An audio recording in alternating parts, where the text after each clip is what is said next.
Basically haven't been in the Philippines now for about 5.5 years. I've heard so many stories of guys that have been ripped off. We look for information that's publicly available. It's there, you just got to find it. And then you are able to divulge that information because it's public. I'm actually a qualified ethical hacker, but I wouldn't hack someone's Facebook account and give away information because I'd end up in jail for a long time. What are some examples of cases that you've done so far? What's the story, everybody? Pete here from Thairish Times. Hope you're doing well out there. So today we're going to meet a gentleman. His name is Carl. He works in cybersecurity and he's just set up a business in the Philippines for foreigners that offers a range of different services.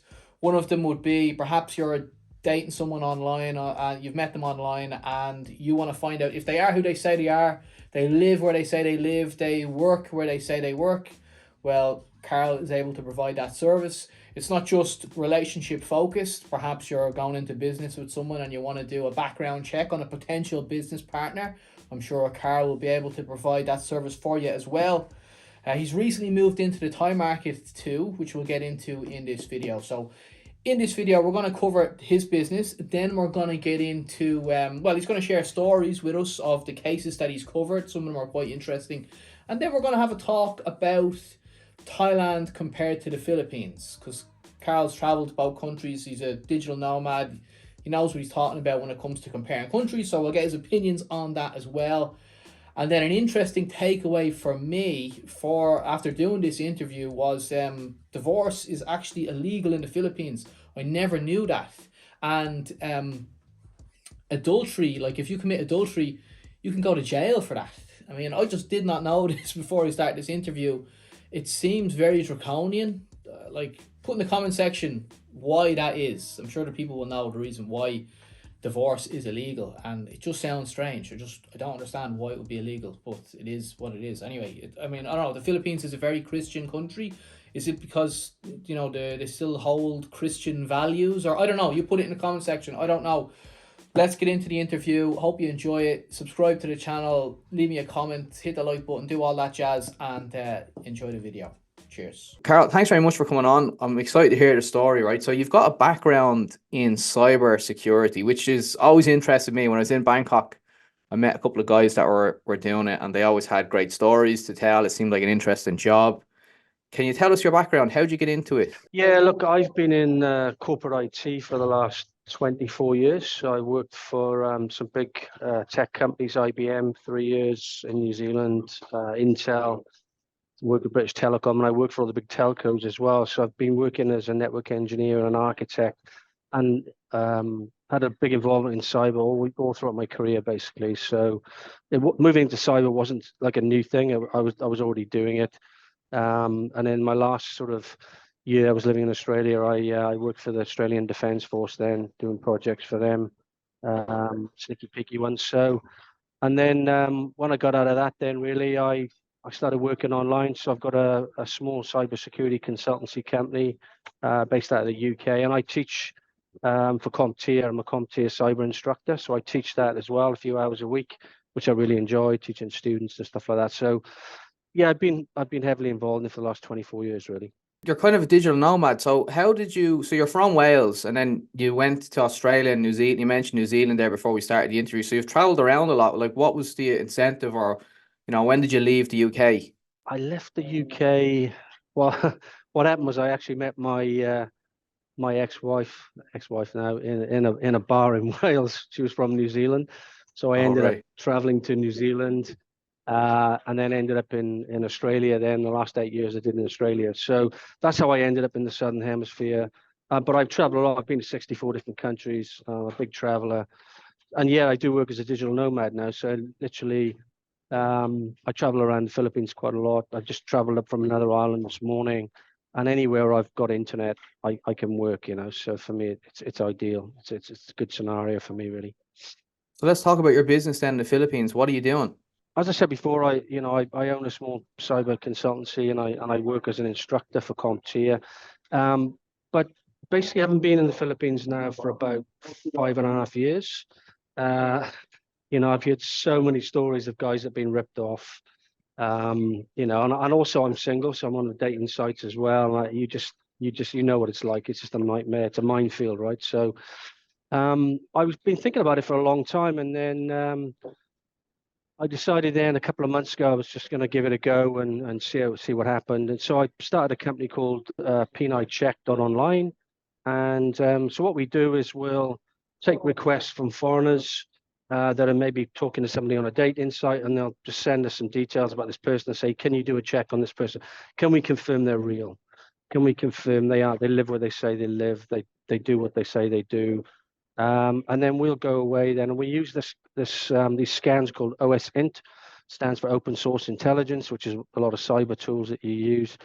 And we spend about 2 or 3 days then doing a lot of research based on public information that we can find on that person. They could be trawling through all their social media, their phone numbers, their email addresses.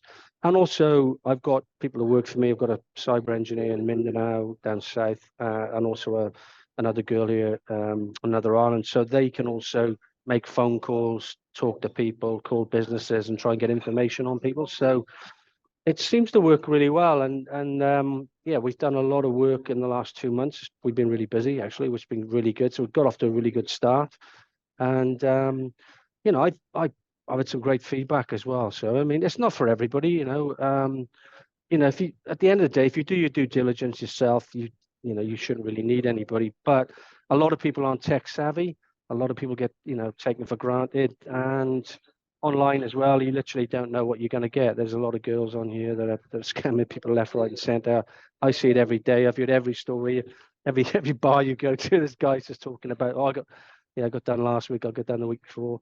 What are some like examples of cases that you've done so far? Right. So well, I'll give you an example. 2 months ago, I had a guy, American guy. He contacted us, gave us the name of this person, said, "Oh, can you confirm she's real?" Or, you know, "I'm a bit suspicious, behaving strangely." I said, "Okay." So we looked up the name and couldn't find anything. So that's, for us, it's a red flag immediately.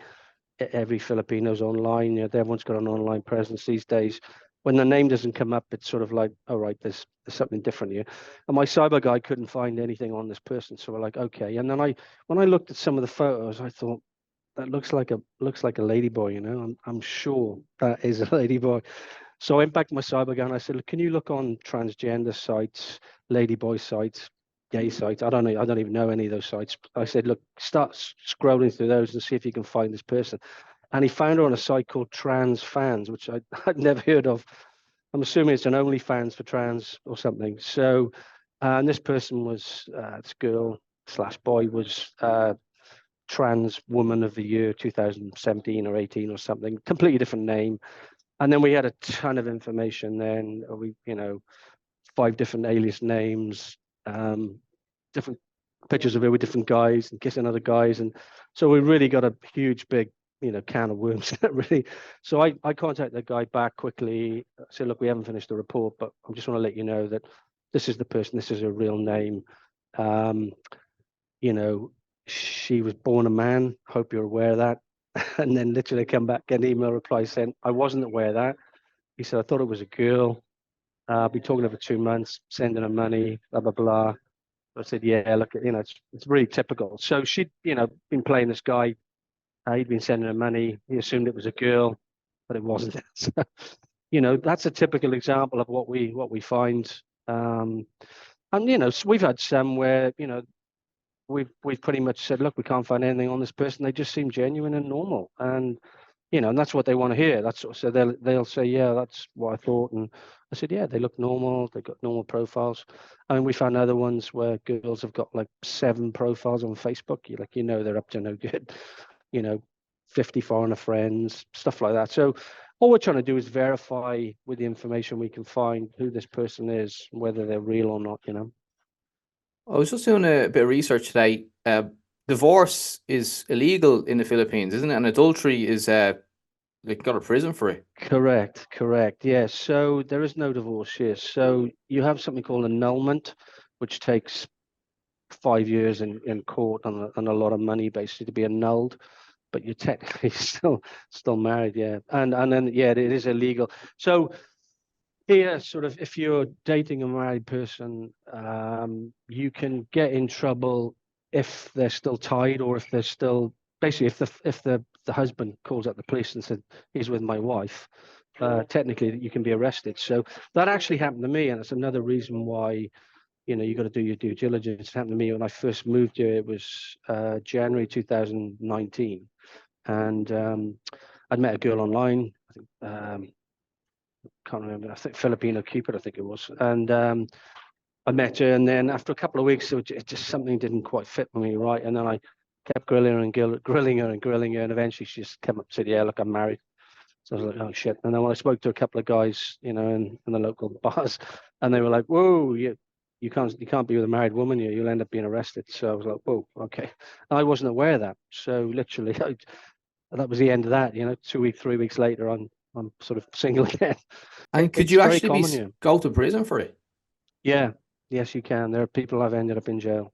Yeah, but it depends. Like, because if they've been separated, you know, 10 years, they live apart, they're no longer together, then you know it's unlikely it'll happen. But if it's a recent thing, and they're, you know, even if they're, you know, you never know, because you know this girl was still seeing the husband. So I literally could have been, if the husband had found out about me, he could have just called the police. I'd have been arrested. Yeah, and thrown in jail, and the, you know, the court system doesn't work very well here. You can end up in jail for a long time before you even get to court. So yeah, you never know what happens. So that's a common one. You hear a lot about that. I know one of the guys, was it Jeff, where I did the YouTube one previously with, I think he's been caught out twice like that, same thing. So had death threats and everything. So yeah. So do you get guys asking you to check to see if their potential girlfriend is actually still married? Yeah, we do. So basically, it's a little bit tricky with the Philippines. So I can find out if they're married to a foreigner and they're registered overseas quite easily. If they got married though in the Philippines and only registered in the Philippines, it's a little more difficult. You've got to go through something called the cinema, and then basically then you need permission from that person to do a check, which could be tricky because sometimes obviously the girls probably don't want to give permission, right? If they know they're married. So, or we can go through. So I have a partnership with a detective agency in Manila. So we can go through them and use the detectives. They're registered with the government, and then they can do the checks as well. So obviously a little bit more expense for that. But most of the time we can find that information out just through public searches and stuff like that. So, but yeah, we've had a few instances. We found one girl, she was married a couple of weeks ago, actually. So it does happen. Yeah, it does happen. So the Philippines, I think it was since 1957, and the public or the marriage was no longer available publicly, I think. So that's why you can't get the public records. Whereas the UK or America, you can just jump online now and find and see if someone's married or not straight away. You can't do that in the Philippines anymore. So you've got to go through a registered site to find the information. How do you get around or overcome the data protection laws? Because I think, and imagine there are legal implications on, you know, on data protection and stuff like that. Yeah, so in the Philippines example, they have the 2012 Data Privacy Act. So basically, you can't divulge information, private information about somebody to anybody else. Thailand has a similar one called the PDPA, which came out in June 2022. Similar thing, but Thailand's one is more associated to the GDPR one, the UK one. But the thing is, we look for information that's publicly available. So it's there, you just got to find it. And then you are able to divulge that information because it's public. We're not divulging secret information that, you know, only governments know or people can find. So we're quite lucky with that, really. So it's just publicly available information, and it could come through a data breach. It could come through something that posted online. You know, there's lots of different sources to find information where you can gather stuff. And like I said, because it's public information, then you can divulge that without any tricky issues. I mean, if you breach the Data Privacy Act, then you know, we're pretty adamant we won't do that, and we would never do anything like that. You know, in terms of, because I'm actually a qualified ethical hacker, but I wouldn't hack someone's Facebook account and give away information, because I'd end up in jail for a long time. The fines are huge as well.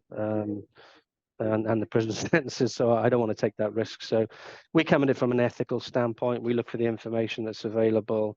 And that's why it takes sort of 2 or 3 days to sort of troll through this information. There's a lot of information and a lot of rabbit holes to go down to find that info, really. So I mean, people could probably find that themselves, but it would take them a long time, a lot of effort, and not everyone's tech savvy as well. So how does it work? So I come to you as a potential customer and I say, look, I'm dating this lady. Can you find out more information? She could be married. I just want to know her background. I want to find out if it works the job she says she does, if she has, if she lives where she says she lives. How long would it take you to find, what's the first thing you do and how long does the process take? All right. So the first thing we'll do is we'll talk to the client first and try and gauge what they want, what they're after, and what the issue is really, because there's a reason why people want certain information. It might be they're married. I've had one where the guy was married to a girl, they got married online, and then he wants to find out if she's cheating so he can annul the marriage and stuff like that. So we'll talk to the customer first, work out what information they want, why they think something's up as well. So you've got some idea of what this person's like.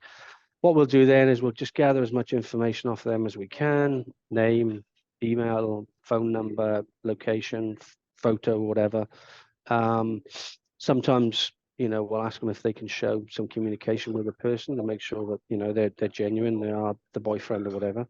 And then from there, then really we'll go away then and we'll do these profile searching. So we'll check through everything we possibly can. We'll trawl through everything, and then it takes about 2 to 3 days on average. And then we'll produce a report, investigative report, and then we'll send it to the customer. And then I'll talk to the customer there and have a chat with them and explain what we found. And the conclusion really is in the report where we'll highlight certain red flags that we found, certain information that we deem to be risky. I mean, it's not for me to say this person is not a good person to be with.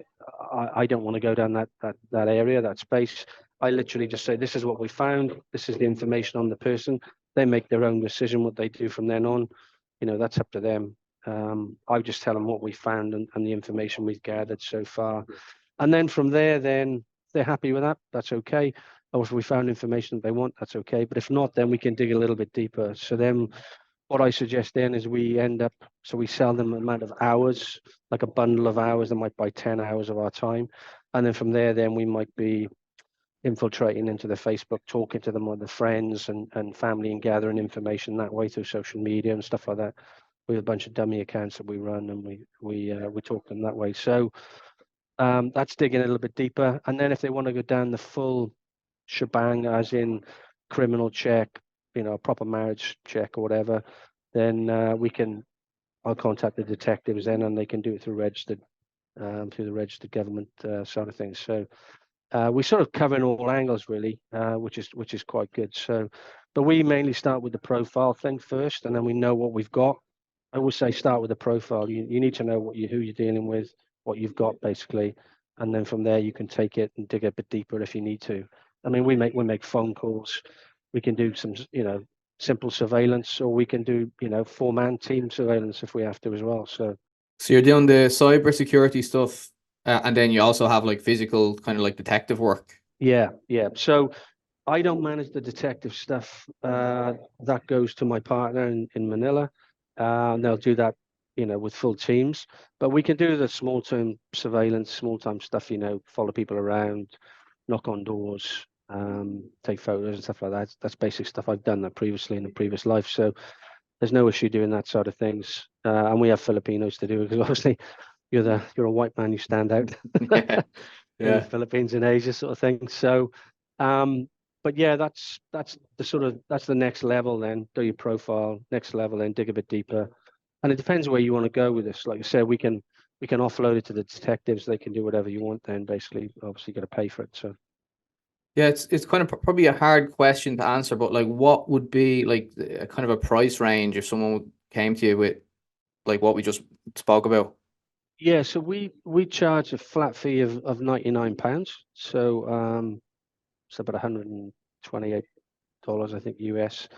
And basically that's 3 days of our time to gather as much information on the person as we can, try and gather as many red flags as we can, and then we put together a report and send that off to the customer. So I think that's pretty cheap. Obviously, we're using Asian cyber people, so it's a little bit cheaper. So I think, you know, that's a pretty good service. And then from there, then if they want to dig a bit deeper, a full criminal check is around about £300 as a going rate sort of thing. What's the craziest or the most unusual thing you found or dug up? There's quite a few of them, really. Well, obviously the ladyboy one was that was crazy because the guy didn't even know it was a guy. I had one recently. The guy, he asked if we could do a search on somebody in the UK. We said yeah, and then the girl, we had a photo of the girl with a passport, with a UK passport, and the name didn't come up anywhere. Like, that's so strange. And then finding her then on Spanish Instagram with a Spanish name, all Spanish writing, written words, and then found out then she was from South America, married to somebody else. Complete. So she'd had a fake passport, you know, obviously, or shown the guy a fake name and fake passport as well. So that's one of the funny ones we've had. So yeah, we get. I mean, I've got another case with one ongoing at the moment. So we, you know, sometimes it's not easy to find the information. That's the thing. It's you know, you can't always find that someone's cheating. So I did have one actually that the guy was married to a girl, and he wanted to find out if she was cheating, and we found that she'd submitted a feedback request to a condo, a hotel here. And then we checked with the guy and said, were you in the country at that time? And he said, no, I wasn't. Okay, well, this girl had spent a month in a condo with somebody, and she worked in a low-paid job on one of the islands. There's no way she's staying in a condo for a month on her own. And that just came from a little bit of feedback. She left for a hotel. Obviously, she thought it was, you know, there's nothing to it. I'll just leave some feedback. And we picked that up, found that, and went, right, okay. We know she'd been staying in a condo for a month, obviously with somebody else. So we knew then, you know. So those are the kind of things you find typically, yeah. And they can come from anywhere. You really don't know. It's just, you go down a lot of rabbit holes doing this kind of work. You know, you go down one avenue and then you get to the end and go, right, there's nothing there. Come back out, go down another avenue, and then sometimes then you find something, and you go, all right, okay, let's explore that.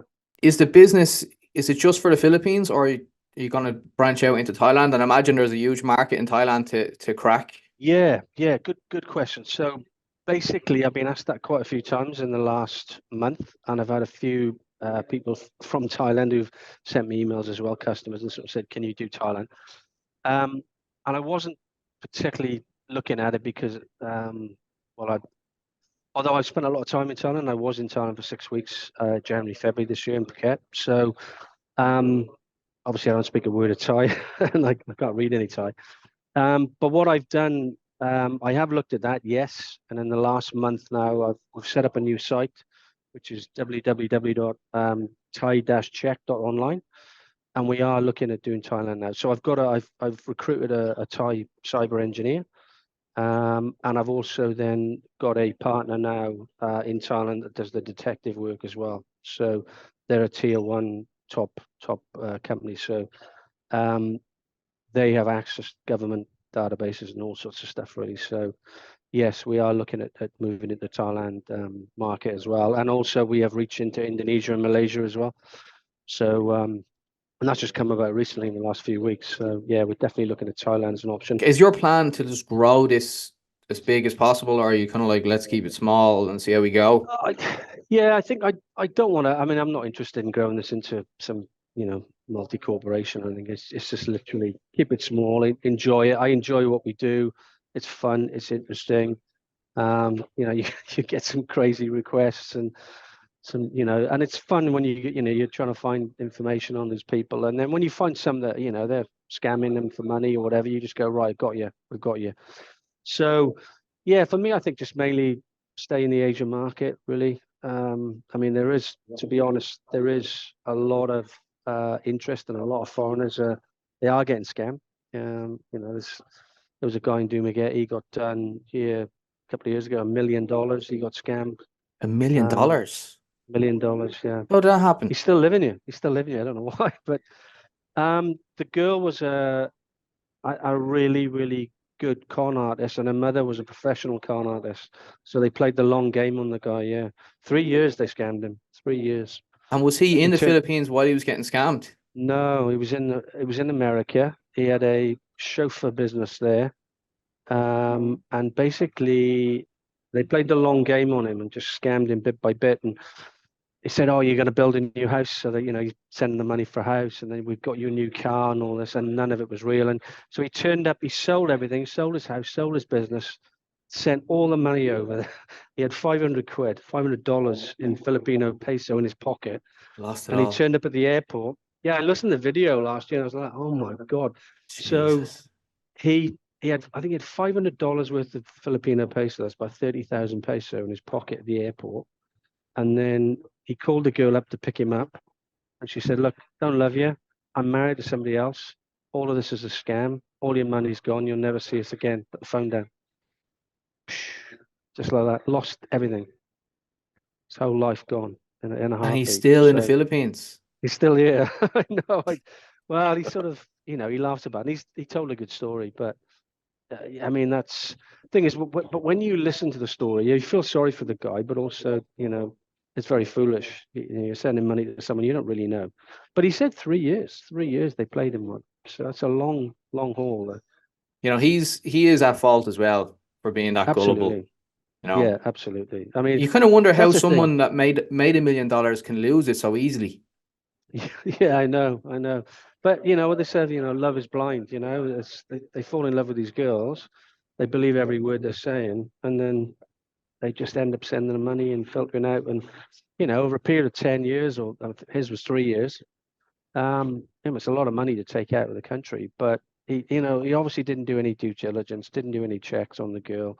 I know a British guy here, he's down 60 grand already. He still doesn't believe, he thinks he's going to get his money back. It's like, that's gone, you've been scammed, but he won't accept it. So that's the problem, people get emotional and they just can't accept that they're being scammed, and they think the girl's genuine. And this is where we jump in, and we'll do some some checks on these girls and find out, well, actually they're not telling you the truth. So would you ever turn away a customer? Say if you meet someone who might have bad intentions, maybe a vindictive ex-boyfriend or something like that. Yeah, absolutely. I mean, I'm not here to grab money off everyone, right? So if someone's doing it to stalkers, for instance, it could be ideal. Oh, this is my girlfriend, blah, blah, blah. If I sense anything suspicious, what they're asking, then no, I won't do it. I don't want to be providing addresses and stuff to people that, could be stalking someone or whatever. I'm sure I'm probably going to get those kind of inquiries over the time period. It's probably going to happen. So yeah, look, I'm not interested in those clients. I'm doing this to sort of help guys that they don't want to get scammed, and we've had some great feedback so far from customers that we've helped, and they've just said great service. You should do more of this. I wish I'd found you earlier, sort of thing. Because like you said, a lot of people, they're not tech savvy, and these could be older gentlemen chatting with younger girls, and they're just fooling them around. Oh, my phone's not working. Can you buy me a new phone? Or my mum's in hospital, my dad's in hospital, my brother's in hospital. It's like probably the same stories in Thailand as well. I've heard many from there as well. So it's the same thing. And they're pretty clever and smart how they do it. They know all the tricks in the book. So literally all we're doing is just finding the detail and saying, look, this is the person you're dealing with. They could have a different name, like one's a lady boy, so those kind of stories really, it's just people can't do the due diligence, or they don't know how to do it, or they don't have the time as well. So what's the name of the island that you're on at the moment? I'm on Cebu Island, but I was on another island this morning called Negros. So I came over. I have a place here on the island here. It's a really good sort of diving mecca, really, in Cebu. So. And is that what you do? Are you traveling around different islands, or do you have a place that you just live long term? Or? No, I have a place here, which I've had since 2020, but I moved between here and another island called Negros. It's only an hour and a half on a ride on the bike. Got a motorcycle here, and then I just jump on the boat for half an hour and I'm there. So I jump between the two places. Those are the sort of two places. I've been 20 different islands, but those those are the two places I really enjoy being. So I've got friends in both spots, so I'll do a month in one and a month in the other one, back and forth sort of thing. One's a sort of a bigger city. It's got more amenities, better facilities, better gyms, and other facilities. Whereas here, this is a smaller town, sort of, but it's really it's like a bit of a party town, but it's a diving mecca. There's 36 dive shops here. I teach diving as well sometimes, so I come back here, do a bit of diving, so it's quite nice. Yeah. Hard one to answer, but you mentioned you were in Thailand there for January and February. Compare, suppose, the Philippines to Thailand. I know everyone asks this question, and it's apples and oranges. Some people can do it. What would you say, like, pros and cons of each? Yeah, good question. I spent a lot of time in Thailand in 2018. I was there for about 4 or 5 months, traveled everywhere. And I've done a lot of diving there as well. So I've dived in Krabi and Koh Tao and Pattaya, PP. So I think where people struggle with Thailand, the language barrier, because they don't really speak a lot of English unless you're right in the main resort sort of areas. And I always struggle a little bit with the language. And I was just in Phuket, in January, February this year as well. So what else would it be? I think What about the in food? terms of, look, I love Thai food. So the food's way better than Philippines. I don't want to diss anybody in the Philippines. The food's pretty bad. It's not ideal and it's quite expensive. So I think Thai food is better. Infrastructure is better in Thailand. The roads are better. The infrastructure is good. You don't get brownouts. The internet works really well. Here it's not so good. So it's horses for courses really, but Philippines is mainly English speaking, although I do speak the local dialect here. I've learned the local language, so that's easy for me. But Philippines it's a lot more raw. I think it's more raw and ready.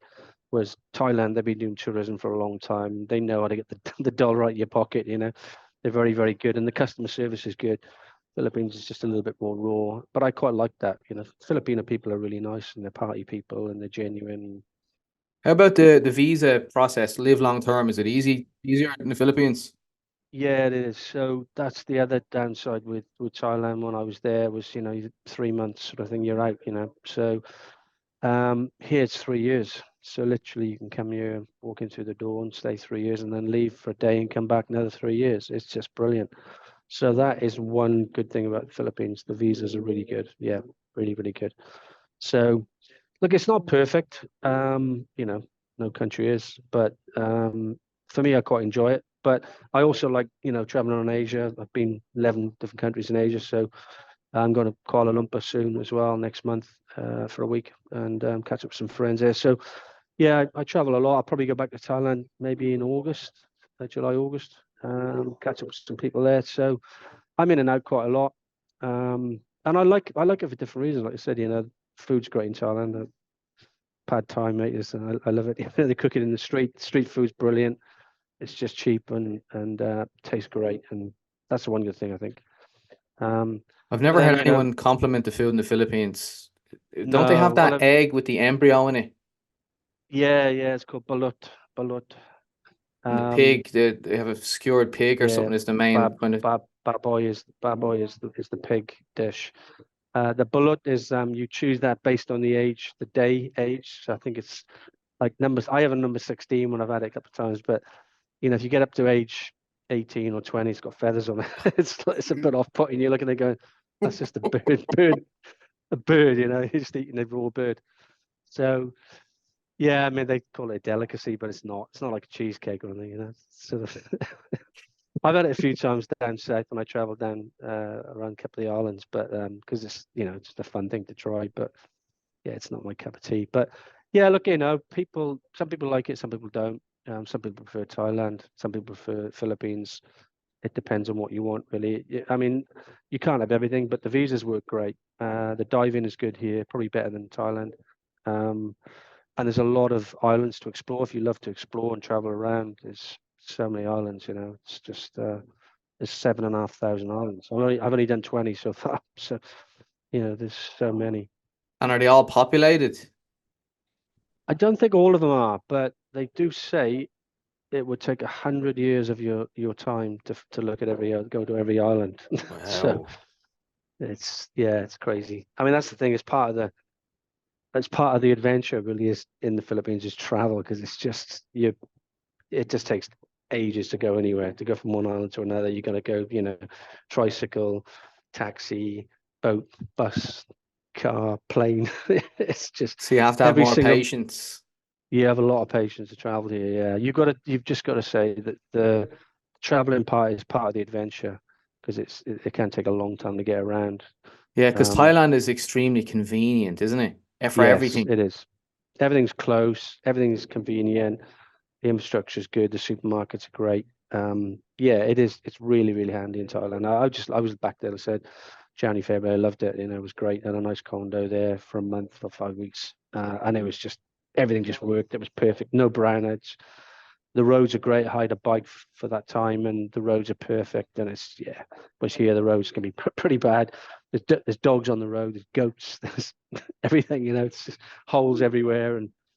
But you sort of got to look at that and just go, that's just part of it. It's just part of the fun and the adventure. And people aren't so fussed. They're very laid back here. They don't really care. It's a bit like Jamaican. Everything's Jamaican time.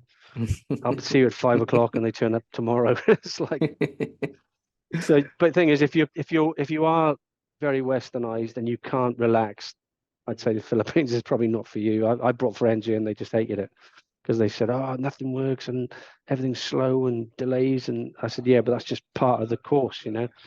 That's just part of being here. Really, you've just got to relax and enjoy it, and it is what it is."